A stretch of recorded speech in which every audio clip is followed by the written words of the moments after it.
The conflict in Niger has intensified when the delegation sent by the Economic Community of West African States (ECOWAS) to address the country's present political dispute failed to reach an agreement with the putschist to topple the democratically elected president in Niamey.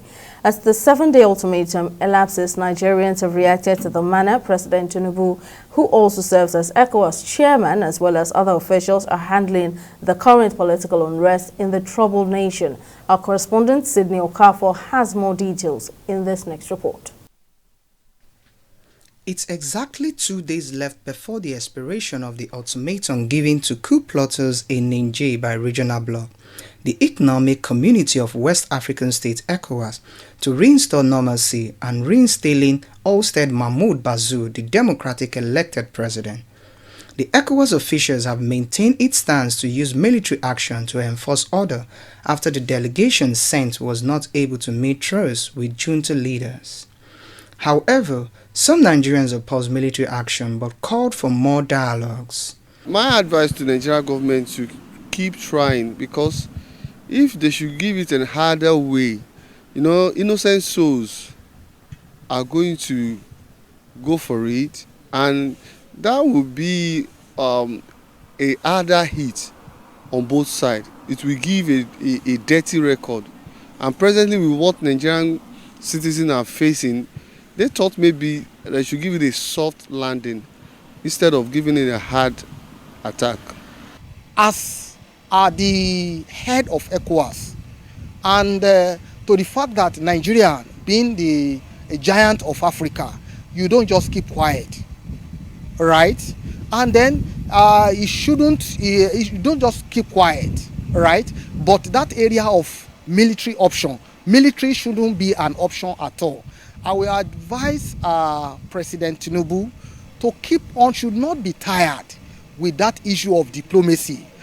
The Niger Republic has experienced 5 successful coups starting since 1974, with some unsuccessful attempts in between. Speaking on the developments, Segun Gadimon criticized some European countries backing the Niger Republic, adding that it is motivated by self-interest. It will be multiple. It's going to affect Niger. It's going to affect us. Funny enough, now we have international bodies coming in. The Russians are trying to support the Nigerians now, which I find kind of very strange. But I think they're doing that basically for their own interests. Niger has a large depots of uranium. And uranium powers Russian electricity, because basically uranium is the current trend when it comes to power generation. And they probably want to dialogue with Niger for that. So I think it's all vested interests. Nigeria should tread carefully. The Nigerians are protesting. It is not Tinubu's decision. It is ECOWAS as a body, of which Tinubu happens to be the chairman. Niger is one of the largest countries in the Sahel and plays a vital role in the fight against jihadists in the region.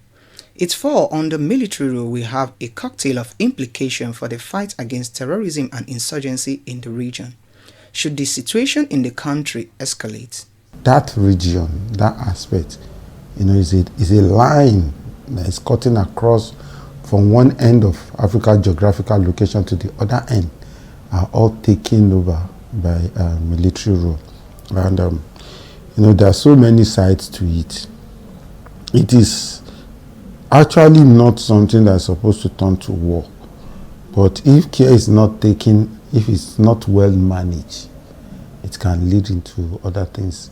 The coup leader, General Abdurrahmani Chiani, has ended all connections, including military agreement with France, its former colonial ruler, also called back home its ambassadors and warned citizens to be wary of foreign armies and spies as international pressure mounts to restore democratic order in the country.